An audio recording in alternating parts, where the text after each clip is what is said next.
Merry Christmas, everybody. Happy holidays, happy Hanukkah, Yuletide greetings, have a crazy Kwanzaa, though I'm not sure people actually celebrate Kwanzaa. You know, as a kid, when people on TV listed off all the various December holidays, it was done tongue-in-cheek, like with an attitude of, yeah, I know, who actually cares about all this shit, with an appropriate amount of levity. But nowadays, people say it unironically, like you're actually a bad person if you don't put forward lip service to every single holiday. Maybe raising an entire generation in a culture of perpetual parody of the absurd is what made them think the absurd is normal. If you are a sad sack like I am, spending your Christmas morning this year sipping coffee and listlessly scrolling through Twitter, hoping to find a ping of dopamine, you'll probably discover this trending phrase, Merry TERFmas. Merry TERFmas? Well, gather around, kids. It's time for Santa Devo to read you the story of Merry TERFmas. Yeah, I know, Santa doesn't read stories. But would you rather I be your creepy uncle or something? For those of you who don't know, TERF stands for Trans Exclusionary Radical Feminist, and it serves to describe a branch of feminism that is anti-trans. Trans-positive feminism includes trans women as women, meaning that feminism also has a responsibility to advocate for them. But trans-exclusionary feminism does not consider trans women to be women, and limits its activism to biological females only. I'm old enough that when I attended university in the late 2000s, taking an Intro to Gender Studies class, the term TERF was used as a neutral descriptor. At the time, the way women's issues and trans issues intersected was simply another of the many inconsistencies with intersectional theory, though my professor back then opted to call these inconsistencies quirks. The topic was not presented as if the progressive movement had settled on which side they were ultimately going to back. Instead, the inconsistency was treated as an interesting discussion topic for the class. On the one hand, the trans-inclusive position was that, like any other marginalized community, trans people suffered from a different yet related form of bigotry that had some aspects in common with garden variety sexism, but some that were not, and that, if a truly intersectional feminism had to include things like black feminism or queer feminism, it also had to include trans feminism. This is the third wave feminist view on the topic, and it is the view that ultimately won the Civil War on the left. The opposition to this view is that trans women were simply male infiltrators into women's safe spaces, and trans men were gender traders, collaborators with the sexual bourgeois. This sounds ridiculously inflammatory by the standards of online discourse today, but again, this was considered a neutral position back in those late 2000s era gender studies classes. This is the second wave view on the topic, most fully expressed in the writing of Valerie Solanas, who pioneered the idea of women's liberation through separatism, like the black separatists of the 1960s she operated in. Her most famous quotation is a call to overthrow the government, eliminate the money system, institute complete automation, and eliminate the male sex, blending socialism with her own specific liberation movement, as so many radicals of the 60s did. These people became the TERFs, and back during that class, the acronym TERF was also used in a neutral manner. To be a TERF was simply to have a different opinion on which way the progressive movement should go, and in the late 2000s it was not yet decided. When the anti-SJW and YouTube skeptics of the early 2010s dominated online discourse, it was the TERFs they were going up against on gender issues. But they weren't attacking them from a leftist perspective, like the trans activists do today. They were attacking them from a non-radicalized, liberal, individualist perspective, and the TERFs made up the majority of online gender activism in that era. When the trans activists began to overtake the TERFs in the online space, especially around the time of 2014's Gamergate, a lot of those skeptic YouTubers ended up siding with the TERFs in recognizing the incoming insanity, and I know at least one of them is probably a bit embarrassed of those old days. There was an old Sargon video from many years before the Lotus Eaters. I won't be able to find it in time for this video's release, where he's commenting on a trans protest of a feminist speaker, or a meeting or something like that. One of the feminists is recording with her phone from the inside of the building. I think a fire alarm is blaring because one of the trans protesters had pulled it to stop the talk, and trans activists are chanting outside and beating on the doors. The feminist inside is saying to the camera something like, "We're a bunch of marginalized women, and these males are outside screaming at us and oppressing us." Sargon's reply was simply, "We knew this was going to happen eventually, because it's the natural end result of intersectional logic. Trans people are higher on the progressive stack than women. This is why we rejected all of your nonsense from the start." It's around this point that TERF took on an explicitly negative connotation. As the progressive tide shifted, the possible exclusion of trans people from feminism was no longer a quirk of intersectionality, but instead an explicit form of bigotry. And though I obviously can't confirm this, I think if I were to go back and retake those old gender studies classes, my old professors would not be entertaining the discussion the way they once did. From 2017 onward, the trans-inclusive branch of feminism had supplanted the TERF branch, at least online, and the arguments between the two groups were fierce. These people really, really hate each other. And as a non-leftist personally, it was pretty fun to sit back and watch as the left yet again ate its own. And as of 2022, the current push is to try and redefine the TERFs as not actually being left-wing at all, which is what of the final conversations I had on Twitter was about before Morbius Devo got nuked. RIP my what, 8th account?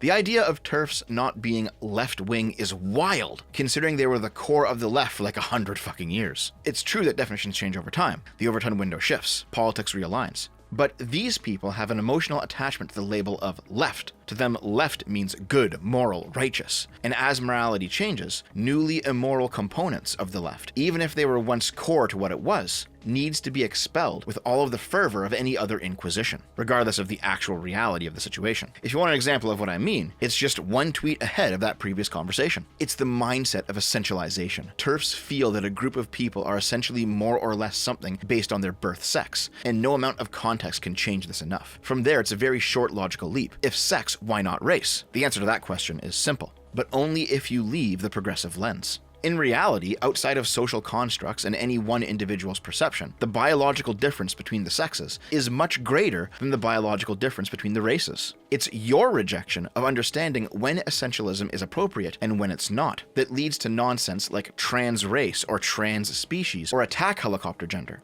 All things that were once considered cruel right-wing mockery right up until the moment the left started defending it. What would be the problem with dear gender? Can anybody tell me if there would be a problem with dear gender?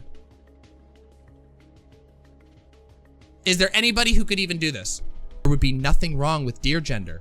Do you want to know why there would be no problem with dear gender? Because gender is a category of self-identification that means what you want it to mean. And it means what you engage. It refers to how you engage socially and how you assert your own identity. So yeah, it is fair to say that gender is essentially an aesthetic.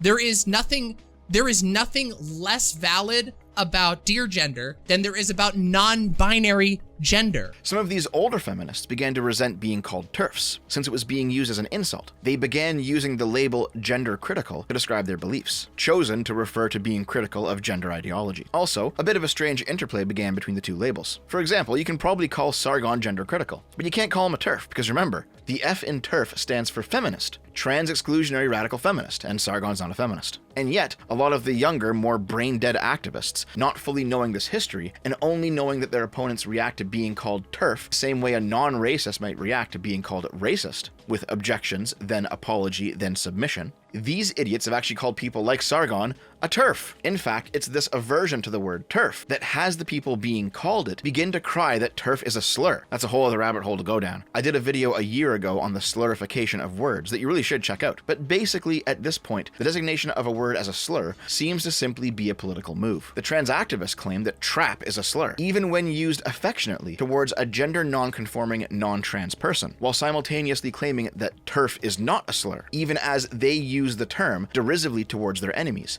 The greatest argument that TERF is in fact a slur is that, like so many other slurs, it's beginning to go through a reclamation event. The same people who were once called TERFs and denied it and hated it are now comfortable with it. Hence, Merry TERFmas, which, to go all the way back to the beginning, is trending today because of J.K. Rowling. She said Merry TERFmas a little bit ago as a cheeky reply, and it caught on like wildfire, where rad femmes would once sputter and deny and become enraged if ever called a TERF. Now they've begun to embrace that label. Their opponents are reacting like this is them going mask off, finally. But their behavior is more akin to a reclaiming event. It's more like, if you're gonna call us this, then fine. We're going to call ourselves it proudly. We're gonna wear it like armor, like queer and nigger before it. And frankly, why wouldn't this happen? Nobody cares about being called racist or sexist anymore either. The left overused those terms to the point of meaninglessness. Once those ran out, they switched to fascist and Nazi, and those are just about spent too. The left's modus operandi for the past decade is to specifically use morality and not physical force to make people submit to their ideology. Don't you feel ashamed for saying these things,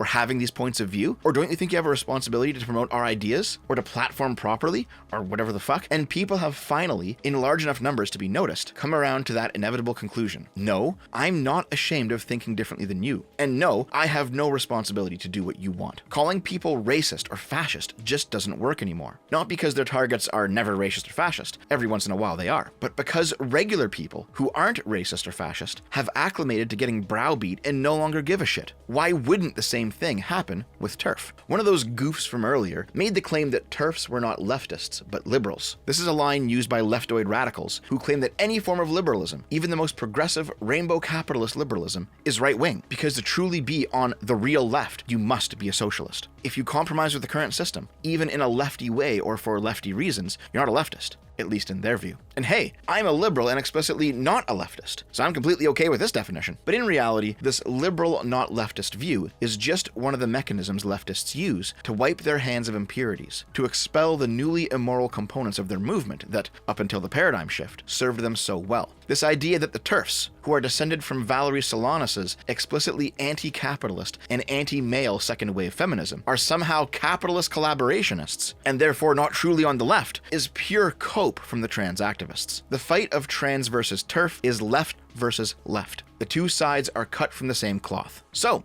from the outside looking in, like we are, the question now is, who among them is correct? The TERFs or the trans activists? I don't mean who's correct politically, but who's correct factually. The answer to that question entirely depends on whether or not trans women are women. I did a huge video on that question, by the way, which you probably should go watch because I went deep into Dr. Thomas Bogardus' prop logic paper on the question and why the self-ID view of transness is entirely nonsensical. Here's the logic flow. Feminism began as an activist movement for women as an oppressed class against men as an oppressor class. If trans women aren't women, then the TERFs are correct. Trans women are actually male infiltrators. If trans women are women, then the trans activists are correct. And trans women suffer from misogyny just like cis women do. The TERF position, as well as the gender critical position, is that women are adult human females, and because trans women are male, they can't be women. But the TERF position is also that the political definition of woman as a political class, requires two things. First is biology, the adult human female thing. Second is the socialization by a patriarchal society that women experience from birth to turn them into an oppressed class, and sometimes a self-oppressing class. The TERF argument is that trans women have neither of these qualities. They're not biological females, and they don't have the experience of being raised as a woman. And instead, they are oppressed by the patriarchy through entirely different mechanisms. They are a fellow oppressed class, but they are not a part of the same oppressed class. The trans position, I went through painstaking efforts to describe in that previous video. Seriously, go watch it. I can't fit 30 minutes of logic right into the end of this one. The trans activist position is fundamentally contradictory, relying on social roles until meeting a trans woman who doesn't adhere to traditional feminine gender norms, relying on propositional statements like trans women are women because society is better if they are, which appeals to consequences but offers no pathway to achieve those consequences, and relying on self-identification, which fails to make any statements about the universe at all, because a quality whose only marker as identifying as having the quality is a quality that can't exist. The only saving grace for the trans position is what that moron earlier so swiftly brushed away: essentialism.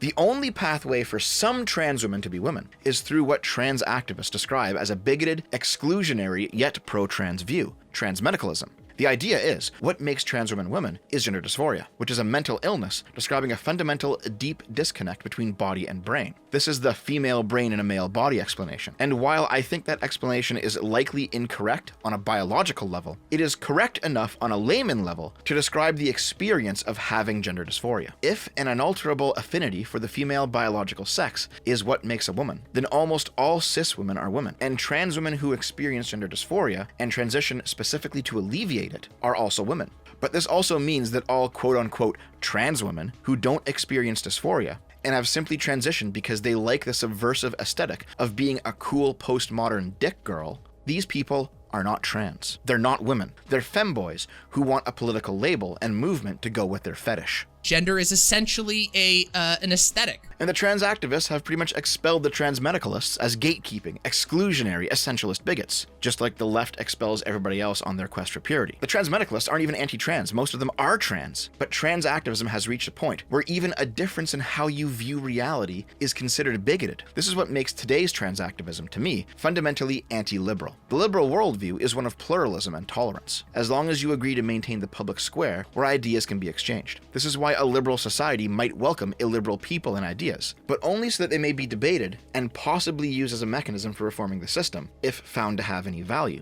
not so that they can overthrow the system and implement an illiberal one. To use a non-trans example, liberal society should not welcome into the fold an ISIS fighter who wants to throw the gays off rooftops. because he takes his ideology and tries to usurp the neutral space with it. But a normal westernized Muslim who practices in private and in public lives in a pluralistic manner? What liberal argument is there against him? There's none.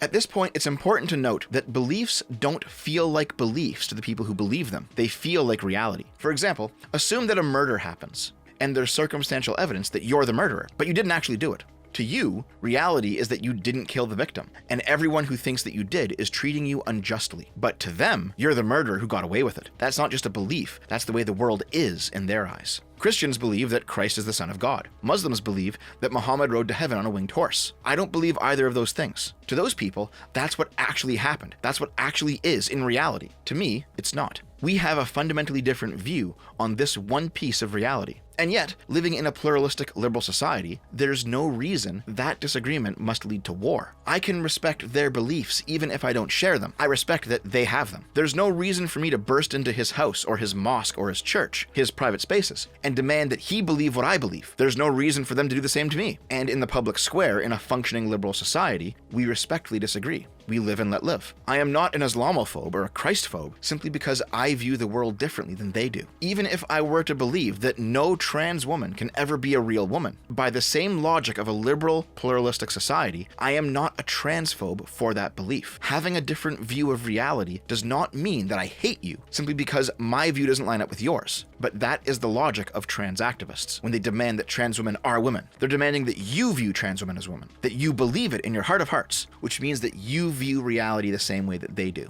And in their estimation, if you don't, you're a transphobe. But that estimation is an affront to the liberal, pluralistic society. It's an explicit rejection of the live and let live philosophy. It's a demand that you not only give them what they want politically, but that you hold the same belief structure about reality that they do. Leftist, not liberal indeed. The TERFs, after a half-century of being revolutionaries, are now licking their wounds and retreating back to that liberal ideal of pluralism. I personally don't care for the TERFs. They're idiots who called for supremacy when they were on top and are now crying for leniency as they've begun to lose. But to me, the trans activists are the exact same way. They once had that live and let live attitude back before their activism became prominent, and they've now abandoned it. So fuck it.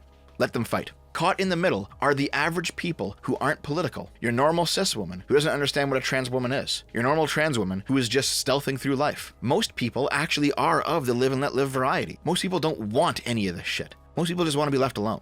So, fuck the activist groups, but be kind to the non-activist individuals that you meet, regardless of who or what they are. Anyway, that's my holiday story of the TERFs versus the trannies. Whoever wins, we lose. Merry Christmas, everybody.